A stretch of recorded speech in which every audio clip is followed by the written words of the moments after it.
Good morning, souls and spokes. We are here with Randall. We're at the cookie cart, but Randall, what do you actually do? I just started a new business called Minneapolis Courier, and we deliver goods and products to homes and businesses all around Minneapolis.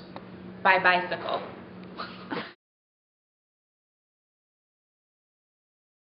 So how long have you been with the cookie cart?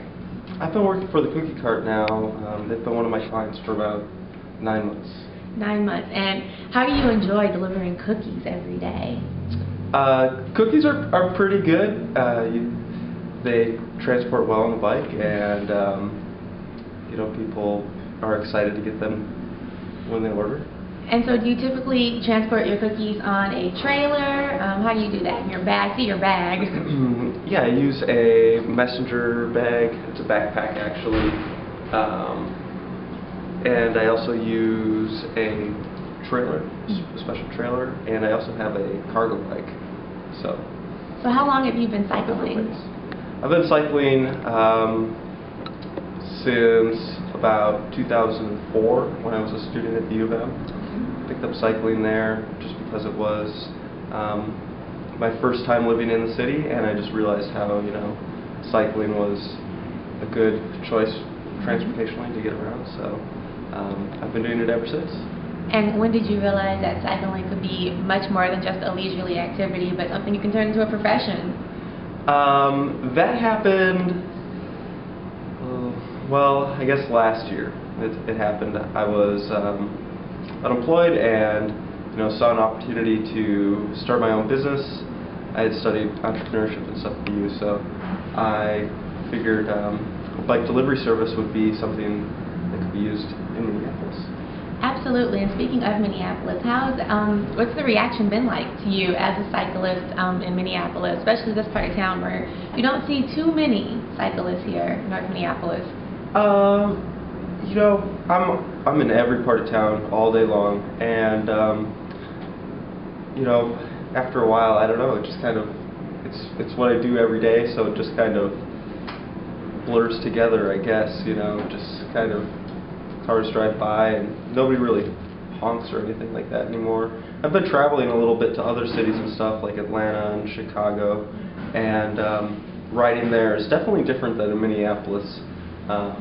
But I'd say overall that over the past, couple of years, here especially, cycling's been getting better, but all across the country too.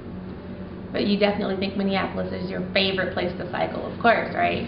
The favorite place for me to cycle is whatever city I'm in currently. So right now I'm in Minneapolis, but when I go on vacation somewhere else too, those cities are great to ride in also. We may edit that part.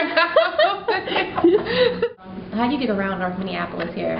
Well, every day I start my day in Midtown, and I take Park Avenue bike lane to the 7th Street bike lane, and I take 7th Street all the way through downtown to the North 7th Street bike lane, which goes across and runs into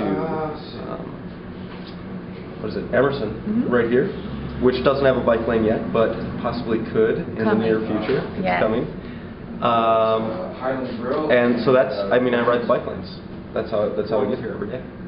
Great. And why is cycling so important in this community, or just in the community in general? Cycling I think is just a great way to add mobility to your life that's reliable and doesn't necessarily have to be a car. If you give it a shot and figure out some good routes, cycling is a great way to get around. And so what advice do you have for maybe people who do live in inner city communities and they want to try cycling but they're a bit nervous? Thanks for calling. I would say if you want to try cycling, try and find a friend who does. If you have a friend, that's probably the best way to get into it and the best way to get good advice. If you don't have a bike, give a nice ride bike a try. Those are, back on the streets already this spring. And if, just cyclists are friendly people, so if you're out and something happens or you have a question, or just go to a bike shop and someone to help you out too. Great. And now, if people if they need a bike delivery person, how do they contact you? You can find us on the internet at MplsCourier.com. Great. Well, thank you so much, Randall. You actually had a lot of really, really great information that we did not prompt. He knew it all on his own, so that was great. Thank you so much. Thank you. We'll let you get off now. All right. But I don't use this every day. If like the deliveries aren't big enough, then I just use the backpack. Okay. I like smaller, faster bikes and stuff like that. Cool. I kind of love that you have a coffee cup holder on your bike. You are prepared. It's essential. It's essential. There's no other way that I'd be able to get going early every morning, I don't think, That is awesome.